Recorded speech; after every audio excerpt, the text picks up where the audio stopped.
warahmatullahi wabarakatuh.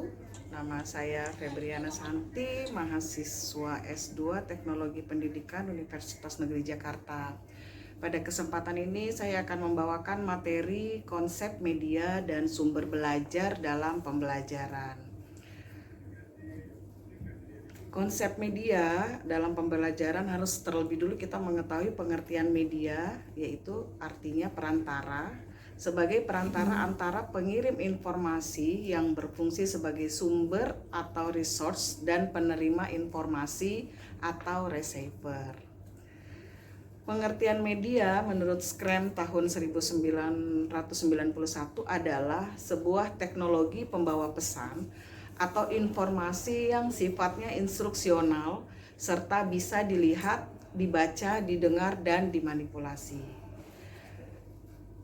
Menurut Kustandi dan Sucipto tahun 2011, media pembelajaran adalah alat yang membantu proses belajar mengajar sehingga dapat mencapai tujuan pembelajaran dengan lebih baik dan sempurna.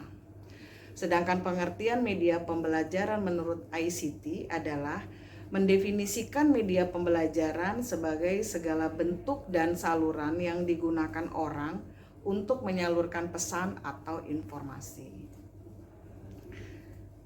Jenis media pembelajaran ditinjau dari bentuknya. Yang pertama, media visual, yaitu contohnya grafik, diagram, chart, bagan, poster, kartun, dan komik.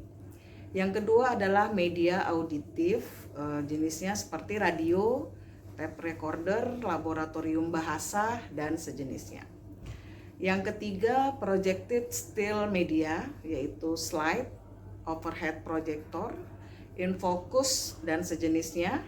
Yang keempat, projected motion media seperti film, televisi, video, komputer, dan sejenisnya. 8 faktor yang harus dipertimbangkan dalam memilih media pembelajaran.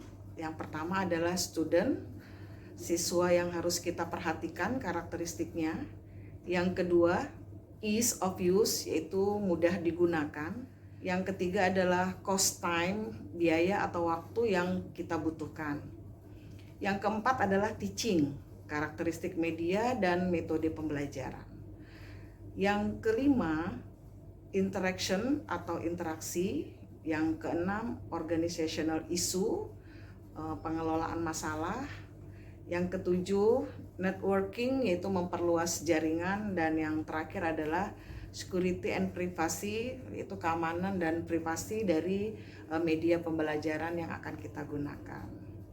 Ciri-ciri media pembelajaran yang pertama adalah ciri fiksatif, menggambarkan kemampuan media merekam, menyimpan, melestarikan, dan merekonstruksi suatu peristiwa atau objek.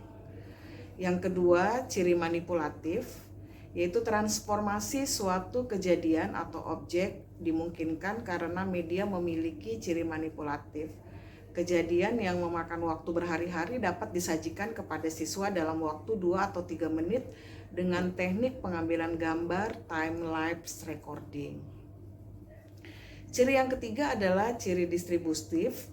Ciri distributif dari media memungkinkan suatu objek atau kejadian ditransformasikan melalui ruang dan secara bersamaan kejadian tersebut disajikan kepada sejumlah besar siswa dengan stimulus pengalaman yang relatif sama mengenai kejadian itu. Ini diambil dari Gerlach and Ellie tahun 1971. Langkah-langkah dalam program pengembangan media dapat dijelaskan. Yang pertama, menganalisis kebutuhan dan karakteristik siswa.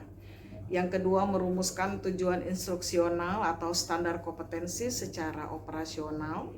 Yang ketiga, merumuskan butir-butir materi secara terperinci yang mendukung tercapainya tujuan. Yang keempat, mengembangkan alat pengukur keberhasilan. Yang kelima, menulis naskah media. Dan yang keenam, mengadakan tes dan revisi. Demikian presentasi untuk hari ini. Terima kasih. Wassalamualaikum.